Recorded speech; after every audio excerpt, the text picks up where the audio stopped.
અમદાવાદમાં વિવાદિત હાટકેશ્વર બ્રિજને તોડવાનો નિર્ણય લેવાયો છે। એમસીએ બ્રિજને રિપેર કરવાને બદલે નવો બનાવવાનો નિર્ણય કર્યો છે। તો સંપૂર્ણ બ્રિજને તોડીને હવે નવો બનાવવા માટે ઈપીસી ટેન્ડર બહાર પડાયું છે। ત્યારે બ્રિજની ડિઝાઇન બાંધકામની કામગીરી એક જ કોન્ટ્રાક્ટરને આપવામાં આવશે।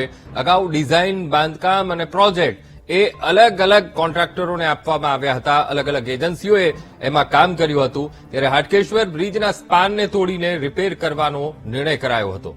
રિપેરિંગના ટેન્ડર માટે કોઈપણ કોન્ટ્રાક્ટરે રસ નહોતો દાખવ્યો।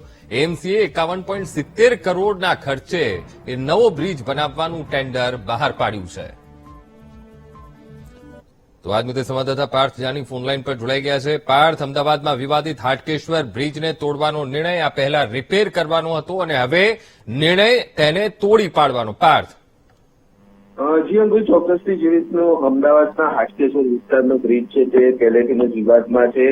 ગુજરાત વિધાનસભા 2022ની ચૂંટણીમાં પણ આનો મુદ્દો ઉઠાવવામાં આવ્યો હતો। ત્યારે મહત્વની વાત કરવામાં આવે તો અમદાવાદ મ્યુનિસિપલ કોર્પોરેશન દ્વારા આ જે વિવાદિત બ્રિજ છે તેને રિપેરિંગ કરવા માટે 2 થી 3 વખત ટેન્ડર બહાર પાડવામાં આવ્યા હતા, પરંતુ કોઈ પણ કોન્ટ્રાક્ટરે રસ દાખવ્યો ન હતો। ત્યારબાદ અંતે હારી થાકીને અમદાવાદ મ્યુનિસિપલ કોર્પોરેશન દ્વારા જે હાટકેશ્વરનો બ્રિજ છે તે તોડી પાડવાનો અને એ જ જગ્યા ઉપર નવો બનાવવાની વાત ટેન્ડર બહાર પાડવામાં આવ્યું છે। મહત્વની વાત કરવામાં આવે તો 50 કરોડના ખર્ચે આ નવો બ્રિજ બનાવવામાં આવશે। નીતિ નિયમની વાત કરવામાં આવે તો જે સંપૂર્ણ બ્રિજ તોડી પાડવાનું છે ટેન્ડર બનાવવામાં આવ્યું છે, જેમાં નવા ટેન્ડર મુજબ બ્રિજની ડિઝાઇન, ખરીદી અને બાંધકામની કામગીરી એક જ કોન્ટ્રાક્ટરે કરવાની રહેશે। એટલે કે ભવિષ્યમાં પણ જો કોઈ પણ પ્રકારની સમસ્યા આવે તો જે તે કોન્ટ્રાક્ટર ઉપર ગાડીઓ આ અમદાવાદ કોર્પોરેશન દ્વારા હવે